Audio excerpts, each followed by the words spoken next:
দীর্ঘদিন একা থাকার পর মেকআপ আর্টিস্ট রোজা আহমেদকে বিয়ের খবর দিয়েছিলেন জনপ্রিয় গায়ক ও অভিনেতা তাহসান খান।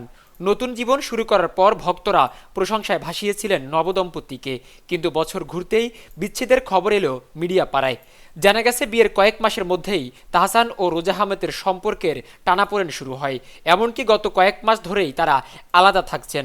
বিষয়টি বিভিন্ন গণমাধ্যমকে নিশ্চিত করেছেন তাহসান খান নিজেই। তিনি বলেন, খবরটি সত্য, দীর্ঘদিন ধরেই আমরা আলাদা থাকছি। তিনি আরও জানান, ব্যক্তিগত জীবন নিয়ে প্রকাশ্যে কিছু বলতে চাইনি, কিন্তু বিবাহ বার্ষিকী নিয়ে কিছু ভুয়া খবর দেখলাম, সে কারণেই বলতে হচ্ছে আমরা এখন একসঙ্গে থাকছি না। উল্লেখ্য, রোজা ইসলাম তাহসানের দ্বিতীয় স্ত্রী। 2025 সালের শুরুতে মাত্র 4 মাসের পরিচয় তাকে বিয়ে করেন তাহসান। রোজা পেশাদার মেকআপ আর্টিস্ট, এক দশকেরও বেশি সময় ধরে বাংলাদেশ ও যুক্তরাষ্ট্রের ব্রাইডাল মেকআপ আর্টিস্ট হিসেবে কাজ করছেন এবং নিউ ইয়র্কে তার নিজস্ব একটি মেকআপ প্রতিষ্ঠান রয়েছে। এর আগে 2006 সালে 3 আগস্ট অভিনেত্রী রাফিয়াত রশিদ মিথিলার সঙ্গে বিবাহ বন্ধনে আবদ্ধ হন তাহসান খান। দীর্ঘ 11 বছরের সেই সংসারের ইতি ঘটে 2017 সালে। নিউজ ডেস্ক, দৈনিক পূর্বকোণ।